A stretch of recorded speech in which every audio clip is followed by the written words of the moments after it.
Yang pertama dahriyun, yang kedua tabi'iyun, yang ketiga ilahiyun. Kita tengok satu persatu. Dahriyun dulu. Macam mana yang dikatakan ahli falsafah golongan dahriyun? Mereka menafikan kewujudan Tuhan. Mereka ni tak percaya Tuhan. Bagi golongan ini, alam semesta ni tak ada siapa-siapa yang buat, tapi dia jadi dengan sendiri. Tuhan tak ada, Tuhan tak wujud. Alam ni jadi dengan sendiri. Gas itu campur dengan gas ini, unsur tu campur unsur ni, asap tu campur dengan kabus ni, jadilah alam semesta. Lepas tu dia meletup jadi Big Bang, berkembang, sampailah hari ini. Tak ada Tuhan. Jadi mereka ni, kata Imam Al-Ghazali, dikategorikan sebagai golongan zindik. Terkeluar daripada agama Islam. Yang ni tak ada masalah. Masalah besar saja golongan yang ketiga. Golongan pertama ni kata orang Islam tak ada duduk dalam ni. Kita semua percaya alam ni Tuhan yang buat. Okay? Macam mana kalau kita berhadapan dengan golongan dahriyun ni? Dia kata tak ada Tuhan, alam jadi dengan sendiri. Macam mana kita nak berhadapan dengan dia? Kita pun boleh guna lain daripada hujah-hujah dalam Al-Quran. Mungkin dia tak mau pakai lah. Kita guna hujah-hujah secara logik juga. Kita bagi hujah. Katakanlah suatu hari kita berjalan-jalan di kutub utara. Tempat tak ada orang ais. Air semua yang ada beruang kutub dengan penguin. Penguin selatan. Ada yang ada beruang kutub. 6 bulan siang, 6 bulan malam. Kita sampai kat sana, tiba-tiba kita nampak sebuah rumah. Dari segi logik, dari segi akal fikirannya, adakah kita nak katakan rumah ni jadi dengan sendiri? Ataupun kita katakan dah tentu ada orang buat? Yang mana? Kita jalan-jalan kat kutub utara sana, nampak rumah cantik. Dari segi akal fikiran kita, adakah rumah tu jadi dengan sendiri ataupun ada orang yang buat? Dah tentulah kita kata ada orang buat. Sama juga alam ni. Manusia lahir-lahir saja ke alam ni, kita nampak dah siap dah alam. Dia punya bumi, dia punya langit, bintang-bintang isi antara langit dan bumi ni, semua dah ada siap. Dari segi logiknya, adakah kita kata ni semua jadi sendiri lah? Ataupun kita kata dah tentu ada tukang buat? Contoh lagi, kita menyelam dalam laut, jumpa kapal karam. Dari segi logik, walaupun kita tak nampak orang, tak ada orang pun sini. Kita kata kapal tu wujud sendiri ke ataupun ada orang pernah buat dia dulu sebelum dia karam. Walaupun kita tak nampak orang. Kita Tuhan, kita tak nampak Tuhan. Tapi bila kita nampak alam ni, kita kata dah tentu ada orang buat. Yang buat itulah Tuhan. Sama dengan kapal karam tadi. Kita tengok-tengok ada kapal dalam laut dah karam. Orang yang waras dia akan kata dah tentu ada orang buat kapal ni dulu. Orang yang tak waras macam kumpulan dahriyun tadi, dia kata kapal ni jadi sendiri. Sotong tu campur dengan terumbu karang, campur dengan garam air laut, mana jadi kapal. Dia faham macam tu. Kan, mana boleh macam tu. Mereka golongan logik, tapi logik pun lawan balik dengan mereka.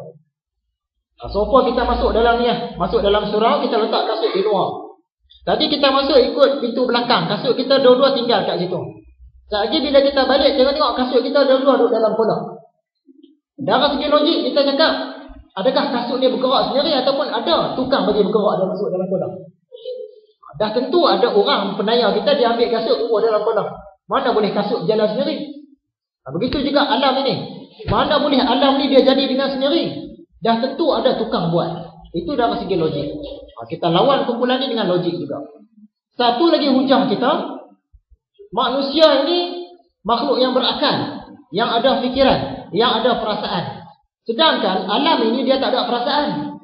Mana boleh alam yang tak ada perasaan, dia cipta manusia yang ada perasaan. Benda tak ada fikiran, dia tak boleh cipta benda yang ada fikiran. Jadi manusia mustahil dicipta oleh alam. Kalau ikut fahaman dahriyun tadi, kita ni dicipta oleh alam. Asalnya manusia ni tak wujud, dia campur bahan apa semua, dah jadi manusia. Mana boleh macam tu, sebab manusia ada akal fikiran. Mustahil sesuatu yang tak ada akal dia cipta yang ada akal, mana boleh? Kan? Mesti yang mencipta tu dia pun ada akal, ada ilmu, ada pengetahuan juga. Jadi yang menciptakan manusia ni yang ada ilmu, iaitu Tuhan. Kalau alam dia nak cipta manusia, mustahil. Batu-batu, bolehkah dia cipta satu makhluk yang ada akal? Tak boleh. Batu-batu dia cipta makhluk yang tak berakal juga lah. Haiwan, bolehkah dia cipta makhluk yang berakal? Tak boleh. Kalau dia nak cipta pun cipta haiwan yang serupa macam dia jugalah, tidak berakal.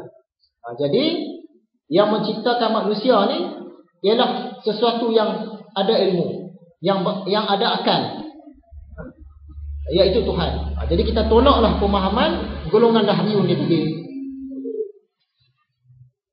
Golongan ahli falsafah yang kedua, mereka ni jenis percaya Tuhan.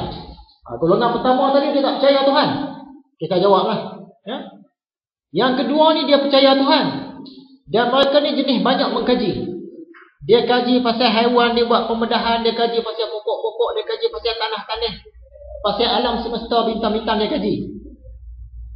Sungguh pun begitu, sungguh pun dia percaya dengan Tuhan, tapi dia tak percaya hari akhirat. Bagi dia, bila manusia ni mati, hancurlah, jadi debu, binasa, hilang. Tak ada hidup-hidup lah. Mereka ni menolak hari kebangkitan. Dia menolak alam kubur, menolak padang mahsyar, dia tolak syurga neraka, dosa pahala semua tu tak ada. Bagi kumpulan ini.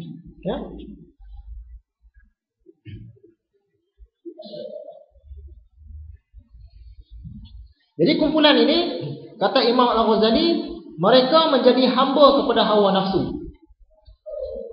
Sebab dia tahulah, dia percaya Tuhan memang ada, tapi kalau buat maksiat secara mana pun, lepas mati nanti tak kena siksa lah. Sebab kita ni akan hancur. Jadi mereka hidup di atas dunia ni, dia ikut suka dia lah, nak buat apa pun ikutlah. Nak buat segala maksiat, raja segala maksiat pun dia buat. Sebab bagi dia, lepas mati tak bangkit lagi dah. Timbul persoalan, adakah orang yang percaya kepada Tuhan tapi dia tak masuk agama Islam, dia tak ambil syariat Nabi Muhammad, tapi dia percaya Tuhan? Dia percaya Tuhan, mereka ni termasuk tak dalam orang Islam? Ada segi keimanan. Dia percaya Tuhan, tapi dia tak percaya Nabi Muhammad.